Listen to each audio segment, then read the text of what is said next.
Semester 4 है ना। Semester 4 का पेपर 8 और यूनिट 2 का एक बड़ा ही इंपॉर्टेंट क्वेश्चन है टॉम जोन्स। हालांकि दूसरे यूनिवर्सिटी में भी आप सिलेबस को मैच करके इसको देख सकते हैं। ऑडियो बनाने का बेसिक रीज़न ये है कि आप किसी भी जगह पर हैं, आप इसे सुन सके। क्वेश्चन है हेनरी फील्डिंग से जुड़ा हुआ, write the life and works of Henry Fielding. English has a broad literature, एक बड़ा ही ब्रॉड लिटरेचर है इंग्लिश, इसको बोला गया है। और इसमें जितने भी लोग जुड़े हुए हैं, खासकर William Wordsworth, Geoffrey Chaucer, Robert Brown, इन लोगों को एक अलग पर्सनालिटी के तौर पर देखा जाता है। हेनरी फील्डिंग एक ऐसे राइटर हुए जिनका लेखन इनोवेटिव थॉट से जुड़ा हुआ था, मतलब कुछ नया करने वाली, नई उत्पत्ति वाली सोच से जुड़ा था। इनका जन्म 22 अप्रैल 1707 को हुआ सैमफर्ड पार्क में, और कहा जाता है he was belonging to an aristocrat family. वह किससे जुड़े हुए थे? बड़े लग्जरी फैमिली से जुड़े हुए थे, माने अमीर तरह के फैमिली थे। His father was a lieutenant, उनके फादर क्या थे? लेफ्टिनेंट। उनके फादर का नाम था एडमंड फील्डिंग, हिज मदर सारा, और उनकी माँ का नाम था Sarah. Was the daughter of Sir Henry Gould, Henry Gould की वो बेटी थी। एंड ही वॉज द जज ऑफ द किंग बेंच ना, वो जो किंग बेंच थे वहाँ पर वो जज थे। किनके? हेनरी फील्डिंग की माँ के फादर। ठीक है, ऑब्जेक्टिव वाले स्केल में ये सब चीज़ों को आप अंडरलाइन कर लेंगे। Henry was the eldest child, वो सबसे बड़े बच्चे थे।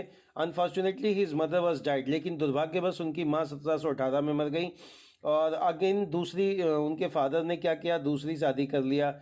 And he received his early education, हालांकि उन्होंने अपना शुरुआती जो एजुकेशन होता है, बेसिक एजुकेशन लाइफ में, वो फैमिली से भी बहुत कुछ उन्हें सीखने को मिला।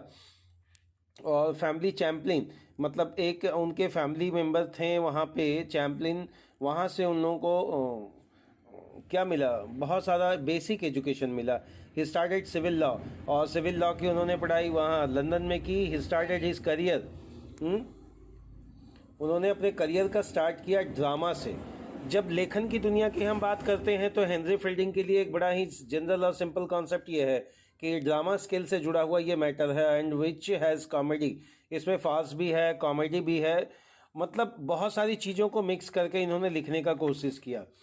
इन अ फ्यू ईयर्स, बहुत कुछ समय में ही बिकम अ प्रोलिफिक, मैंने बड़ा ही नामी ग्रामी ये लिटरेचर पर्सन बन गए। But unfortunately he was not become a successful dramatist.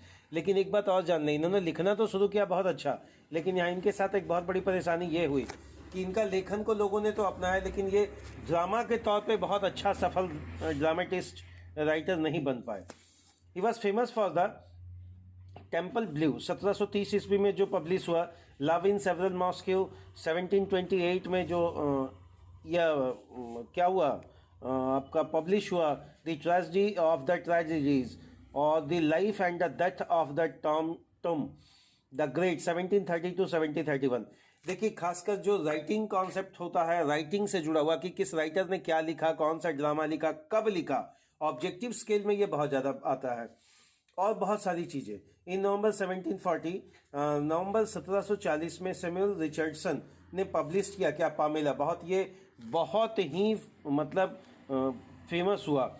और वर्चू, इट वाज रिवॉर्डेड, और यह इसको लेकर इनको काफ़ी रिवॉर्ड, मान सम्मान भी मिला। It was the most successful novel, ये अपने आप में बहुत ही सक्सेसफुल नॉवेल है।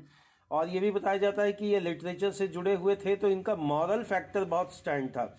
पामेला के बारे में इन्होंने जो डिफाइन किया वो मॉरलिटी को लेकर लिखा, डिफाइन किया। इस नॉवेल में उन्होंने बताया कि एक खूबसूरत लड़की है, और हु वॉज अ सर्वेंट, वह एक क्या सर्वेंट है, but she was seduced and eventually prevails upon him to marry है। यहाँ तक कि उसके साथ कुछ गलत चीज़ें भी होती है, और वह उसके लिए क्या करती है, उसको मैरिज के लिए भी आगे कहती है। लेकिन इन 1748 में through out the best efforts, बहुत सारा अच्छा प्रयास ऑफ मिस्टर लाइलेटन के द्वारा किया गया। He was made a principal justice विंसमिंस, और लास्ट में फिर उन्हें क्या, एक प्रिंसिपल जस्टिस होता है ना, जज के रैंकिंग में अच्छा रैंक होता है, ये वेस्टमिंस्टर में इन्हें बनाया गया। हालांकि इन्होंने लॉ की स्टडी की थी, शुरू में ही हम लोग इसका जिक्र किए लंदन में। ड्यूरिंग द पीरियड ऑफ 1746 में he had begin work of Tom Jones, और टॉम जॉन को लेकर उन्होंने लेखन स्टार्ट किया। It was not a common task एक बात बिल्कुल क्लियर है कि यह कोई कॉमन टास्क नहीं था, it was the best task. यह अपने आप में क्या एक बहुत ही बेहतरीन टास्क था। सो और इस काफ़ी लंबा समय लग गया, it took too many years to complete it. Okay, the novel has a new type. अब यहाँ पर बताया गया कि इस नॉवल में कुछ नया चीज़, जैसे पहले इन्होंने फास्ट बारलेक्स ये सब चीज़ों का यूज़ किया, यहाँ कुछ नई चीज़ों को लेकर ये लिखने लगे। Fielding had accidentally discovered in Joseph Andrew was systematically developed in Tom Jones. यहाँ पर बताया गया कि टॉम जोन्स को लेकर जब वो डिफाइन कर रहे थे तो नए कैरेक्टर को भी उन्होंने इंट्रोड्यूस किया। लिटरेचर प्रूव्स दैट, यह बतलाता है Fielding and his works are in count number, माने काफ़ी नंबर और संख्या में इनका बेस्ट लेखन हुआ। मोस्ट नॉवेल्स आर सेंटर्ड, और बहुत सारे नॉवेल सेंटर कंडीशन से भी डिफाइन करने की इन्होंने कोशिश की। फील्डिंग प्रूफ्स बताते हैं कि जो उन्होंने लिखा वह इनोवेटिव है, सोशल है, कंसेप्चुअल है, और सबसे लास्ट जो नॉवेल है, ऑब्जेक्टिव बहुत ये इंपॉर्टेंट है, वो है एमिलिया। यह स्पिरिचुअल वर्क माने अध्यात्म से जुड़ा हुआ लेखन था इनका जो लास्ट। ये बड़ा इंपॉर्टेंट MCQ है, याद रख लीजिए कि हेनरी फील्डिंग का लास्ट लेखन किस चीज़ से पर आधारित था, तो स्पिरिचुअल वर्क था। इट वॉज रिटन इन 1751, 1751 में लिखा गया। Amelia belongs to the several problems and has deep interest, और बहुत डीप इंटरेस्ट है उनका इस प्रोफेशनल वे में। After having best efforts, Tom Jones बहुत लंबा और बेहतरीन एफर्ट्स करने के बाद, he was a young man, वह एक यंग मैन ऑफ इनॉर्मस,